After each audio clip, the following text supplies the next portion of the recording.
գոյություն ունի, որտեղ արդարադատության մասին ընդհանրապես խոսքը, որտեղ բռնազավթված է Նիկոլ Փաշինյանի կողմից արդարադատությունը եւ այսպիսով այս իշխանությունները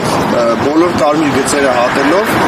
ներկայումս ստեղծել են բռնապետություն, որտեղ որ կարող են հանգիստ սրբազանի ձերբակալել, կարող են հանգիստ յուրաքանչյուր ոդկասթի վարողի ձերբակալել եւ վերջի վերջո այսօր յուրաքանչյուր մարդ ով կարող է ազատ իր խոսքը արտահայտելու իրավունքից օգտվել ու արտահայտել իր ընդդիմադիր հայացքները կարող է հանգիստ հայտնվել բանտում, անգամ եթե ինքը համայնքապետ է ընտրված ժողովրդի կողմից, անգամ նրա համար, որ ինքը դեմ է եղել Արցախի հանձնմանը, այսինքն յուրաքանչյուր մարդ, ով դեմ է Նիկոլ Փաշինյանի հայացքներին, ով դեմ է Թուրքիայի եւ Ադրբեջանի հետ ոչ բարոյթերով խաղաղությանը, այդ նշանակում է, որ Նիկոլ Փաշինյանը պետք է իրեն բանտարկի, զրկի ազատությունից, քանի որ ունենք մի իրավիճակ, որտեղ Նիկոլ Փաշինյանը պնդում է, որ հենց ինքն է իշխանությունը, այսինքն ուղիղ բռնապետության մասին է այստեղ խոսքը, որ դու դեմ ես Նիկոլ Փաշինյանին, պետք է դատվես, անկախ նրանից դու ընտրված համայնքապետ ես, սրբազան ես, ծառայում ես Սուրբ Առաքելական եկեղեցու, թե ընդհանրապես սովորական քաղաքացի ես։ Հետ չեմ ասում, որ կարող են հանգիստ յուրաքանչյուր համայնքապետի գնդակարը իրենց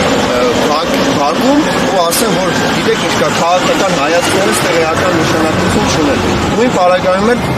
Վազգենը եւ Նարեկը գտնվում են անազատության մեջ մի բառի համար, որը որ եթե վերցնենք յուրաքանչյուր իշխանականի լեքսիկոնից ու օգտագործենք Նիկոլ Փաշինյանի ասած դոմփելը ու Նարեկ Սամսոնյանի ասած հետույքայինը, ընդհանրապես ուրեմն Նիկոլ Փաշինյանը հավերժ պետք է գտնվեր բանկում, որտեղ Նիկոլ Փաշինյանը կեղեքում է հայ ժողովրդին, Նիկոլ Փաշինյանը ամեն օր դոմփում է արդարադատությունը, ընդհանրապես Նիկոլ Փաշինյանը ու հայ ժողովրդի իրար հետ ոչ մի կապ չունեն։ Նիկոլ Փաշինյանը սպասարկում է Թուրքի շահը, ադրբեջանական շահերը, Նիկոլ Փաշինյանը հերթական անգամ խաբում է ժողովրդին, որպեսզի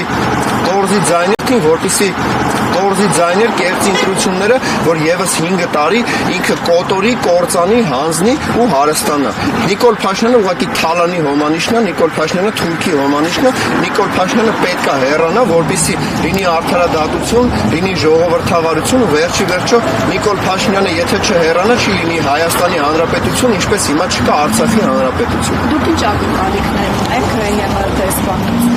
Տեսեք, ԵՄ դեսպանատան լռությունը արդեն բավականին ժամանակ է, այսինքն չի եղել արձագանքներ, երբ որ ցուցարարների վրա կրակում էին, երբ որ Արմեն Աշոտյանը 2 տարի անցկացնում էր բանտում, երբ որ համայնքապետեր ընտրված գտնվում էին բանտում անազատության մեջ եւ այսպես շարունակ։ Այսինքն ԵՄ դեսպանատնից ակնկալիքները այսպես կոչված մեծ չեն, զուտ այն սկզբունքով, որ իրենք իշխանությունների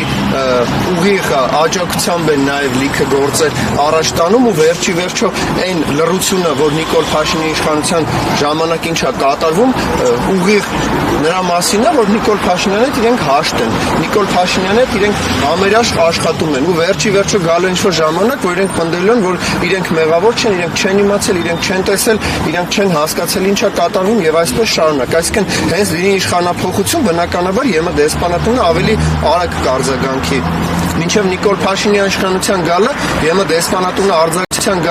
ԵՄ դեսպանատունը արձագանքում էր յուրաքանչյուր քաղաքացի, որ թևից մի փոքր ավել քաշում են։ Իսկ այսօր 13 հատ կրակում են ցուցարարների վրա սրբազան պայքարի ժամանակ, 3 անգամ կրակում են ցուցարարների վրա հենց վերևի խաշմերուկում ու ընդհանրապես լռություն է։ Մեկը ձեռքն է կորցրել, մեկը մեջքից վիրավորվել է եւ այսպես շարունակ է ԵՄ դեսպանատունը լռում է, ասում է դե ժողովրդավարություն է, դրա ժողովրդավարությունը ո՞րն է։ Իսկ ներկայ ԿՄՆ դեսպանատան ուղղված նամակից որևէ արտահայտում եղել է, թե դրանով Երևս արձագանքներ չկա, արձագանքների պարագան բնականաբար կհրապարակվի, բայց էլի ակնկալիքները այսպես կոչված մեծ չեն։ Բայց եք համարում, որ անարդյունավետ է, ամեն ինչ ավելի արդյունավետ կարելի ձեռնարկել։ Տեսեք, մենք հնարավոր բոլոր տարբերակներով պայքարում ենք։ Կլինի փողոցային պայքարով, կլինի նաև ինչու՞ չէ ընտրություններով կամ ընդհանրապես անհնազանդության ակցիաներով։ Հիմա մեր քաղաքական ակցիա է, որը այն բանի մասին է, որ արդարադատությունում կան խնդիրներ,